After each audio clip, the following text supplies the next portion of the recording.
प्यारे बच्चों, आपके सामने प्रस्तुत है कक्षा 10 की हिंदी विषय की वर्कशीट नंबर 11। यहाँ पर अपठित पद्यांश दिया हुआ है जिसे पढ़ के हमने इसके आधार पर पूछे जाने वाले प्रश्नों के उत्तर देने हैं। तो करते हैं आरंभ। कब लेगा रे सब्सक्रिप्शन तू? सब्सक्राइब कर लिया है भाई। नीलांबर परिधान हरित पट पर सुंदर है, सूर्य चंद्र युग मुकुट मेखला रत्नाकर है। हरी भरी धरती आप देख रहे हैं, ऐसी धरती जो कि हरियाली से ढकी हुई है। तो कवि अपनी मातृभूमि के बारे में कहता है कि वो हरियाली से ढकी हुई है और उसके ऊपर आकाश नीला अंबर। नीला अंबर, यहाँ पर नीले आकाश की बात की गई है जो कि एक परिधान के रूप में, वस्त्र के रूप में बहुत ही सुंदर लग रहा है। और सूरज और चंद्रमा युगों से इसके मुकुट के रूप में है। और मेखला रत्नाकर है। मेखला कहते हैं करघनी को, कमर पर पहने जाने वाला एक आभूषण, जिसे कि जो कि समुद्र है। समुद्र जो है वो उसकी करघनी के रूप में है। नदियाँ प्रेम प्रवाह, फूल तारे मंडल हैं। और यहाँ पर प्रेम की नदियाँ बहती हैं और फूल यहाँ तारों के रूप में शोभा बढ़ा रहे हैं। बंदी जन खग वृद्ध, शेष फन सिंहासन है।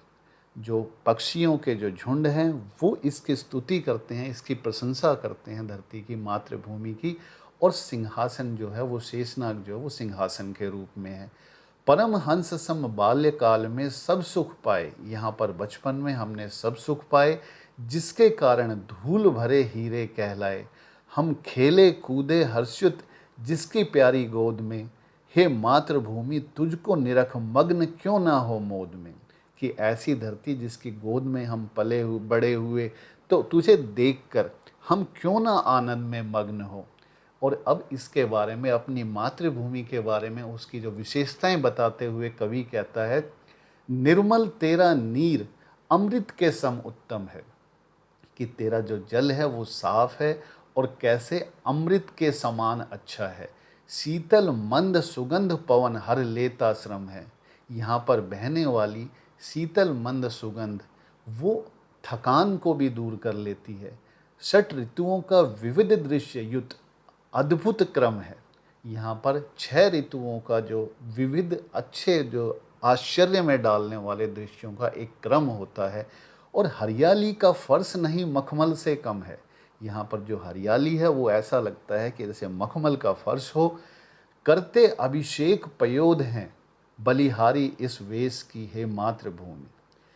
अब कवि कहता है कि करते अभिषेक पयोध हैं। पयोध कहते हैं बादलों को। बादल जो हैं वो इस धरती का अभिषेक करते हैं, इसका स्नान कराते हैं।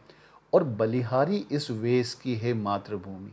मैं ऐसे वेश के ऊपर, यानी जो धरती का रूप है, मातृभूमि का जो रूप है, ऐसे रूप के ऊपर क्यों ना सब कुछ अपना न्योछावर कर दूं।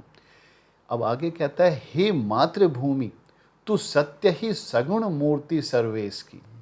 कि हे मातृभूमि, हे मेरा देश, तू वास्तव में सगुण रूप है ईश्वर का। सर्वेश कहते हैं ईश्वर का, जिसकी रज में लोट लोट कर बड़े हुए हैं, घुटनों के बल सरक सरक कर खड़े हुए हैं।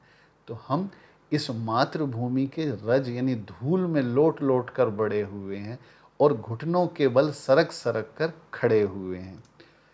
सुचि सुधा सींचता रात में तुझ पर चंद्र प्रकाश है। सुचि सुधा यानी कि जो स्वच्छ अमृत के समान जो प्रकाश है वो रात को तुझे सींचता है, यानी तुझ पर प्रकाश डालता है। हे मातृभूमि दिन में तरणी करता तम का नाश है। तरणी कहते हैं सूरज को। दिन के अंदर सूरज जो है वो अंधकार का नाश करता है, यानी उजाला फैलाता है। जिस पृथ्वी में मिले हमारे पूर्वज प्यारे, उससे हे भगवान कभी हम रहे न न्यारे।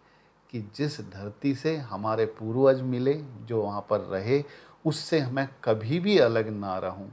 लौट लौट कर वहीं हृदय को शांत करेंगे, उसमें मिलते समय मृत्यु से नहीं डरेंगे।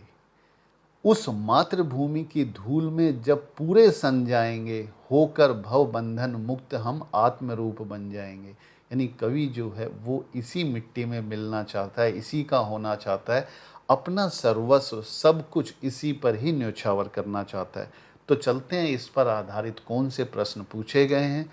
पहला प्रश्न है जिसमें कि कुछ शब्द दिए गए हैं, इनके अर्थ पूछे गए हैं। तो करते हैं इसको, हम ऐसे लिख सकते हैं नीलांबर यानी कि नीला अंबर, नीला आकाश, परिधान यानी वस्त्र, पट जिसको कपड़ा कहते हैं, रत्नाकर यानी कि समुद्र, प्रवाह यानी बहाव, पयोद यानी बादल, सर्वेश ईश्वर, रज यानी धूल, तरणी सूर्य। तो इस तरह आप शब्दार्थ यहाँ पर लिख सकते हैं। पहला प्रश्न है कि प्रस्तुत काव्यांश में हरित पट किसे कहा गया है, अपने शब्दों में लिखिए। तो प्रस्तुत काव्यांश में धरती पर फैली हरियाली को हरित पट कहा गया है। कवि ने अपनी मातृभूमि की किन किन विशेषताओं का वर्णन किया है?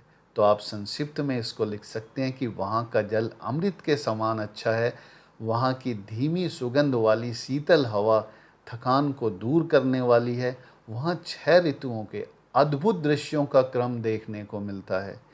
तीसरा प्रश्न है कि कवि ने मातृभूमि को ईश्वर का साकार रूप किस आधार पर बताया है, यानी कि किस तरह से कवि जो है वो धरती में ईश्वर का रूप देखता है। तो हम लिख सकते हैं कि जिस प्रकार हम मुकुट पहने शेषनाग पर विराजित विभिन्न गुणों से युक्त ईश्वर के साकार रूप की कल्पना करते हैं, वैसी ही समानता कवि अपनी मातृभूमि में देखता है।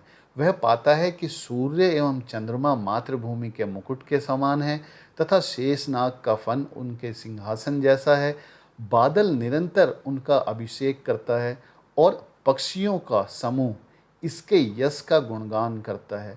विभिन्न समानता और कल्पनाओं के आधार पर ही कवि मातृभूमि को ईश्वर का साकार रूप बताता है। प्रश्न है कि प्रस्तुत कविता में किस रस एवं अलंकार का प्रयोग हुआ है, नाम एवं उसकी विशेषता लिखिए। तो हम कह सकते हैं कि प्रस्तुत कविता में श्रृंगार रस है जिसका स्थायी भाव है रति। यहाँ मातृभूमि के लिए प्रेम की अभिव्यक्ति है। यहाँ मानवीकरण, रूपक, यमक, पुनरुक्ति, प्रकाश, अनुप्रास आदि अलंकार हैं। पांचवा प्रश्न है प्रस्तुत कविता का उचित शीर्षक लिखिए।